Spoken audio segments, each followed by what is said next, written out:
دیکھیں جو میں انڈرسٹینڈ کر پایا ہوں آپ کے سوال سے وہ یہ ہے کہ جب پاور اب بات یہ ہے نا کہ آپ کے دیکھیں جو ٹیئرز آف گورنمنٹ ہیں وہ علیحدہ ہیں. یہاں پر جس کا جو کام ہے وہ نہیں کر رہا, وہ اس سے بڑھ کر کر رہا ہے, وہ کچھ اور ہی کر رہا ہے. بالکل. مثال کے طور پر as a parliamentarian, as a MNA, I was responsible for the legislation.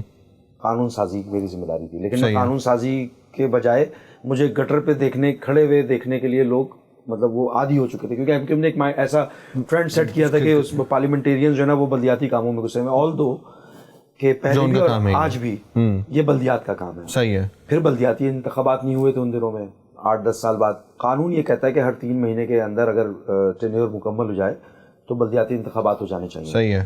پھر تیسری چیز یہ ہے کہ پروونشل گورنمنٹ 18ویں ترمیم کے بعد بہت ساری چیزیں ڈیوالو ہو گئی ہیں جو کہ صحیح معنی میں بھی ڈیوالو نہیں ہوئی ہیں. صحیح ہے.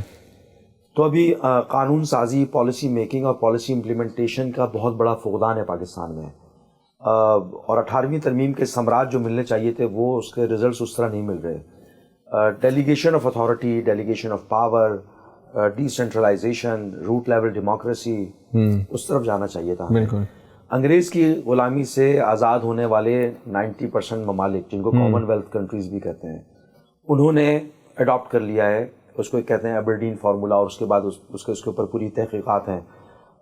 وہ ایک منظم قسم کا بلدیاتی نظام لے کر چلتے ہیں. صحیح ہے. اور لیجسلیٹر کا کام ہے لیجسلیشن. پاکستان میں ابھی اس طرح کی کوئی صورتحال نہیں ہے. ٹھیک ہے.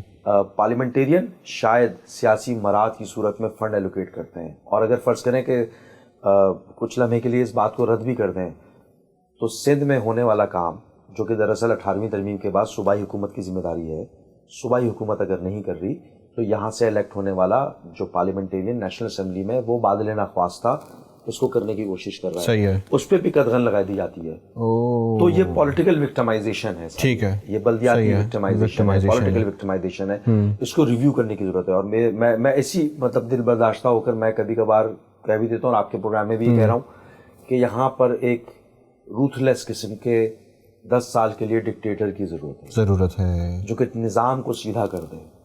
مروجہ بین الاقوامی سویلائزڈ معاشرے میں مروجہ جو نظام ہے اس جیسا نظام مسلط کر دے, انفورس کر دے, امپوز کر دے, تاکہ کم از کم چیزیں بہتر. اس میں آپ نہ کریں نا, آپ اگر میرا اگر پولیٹیکل انٹرسٹ ہے اس کو ختم ہونا چاہیے بھائی. آپ کو ثمرات نچلی عوام تک پہنچانی چاہیے. بالکل.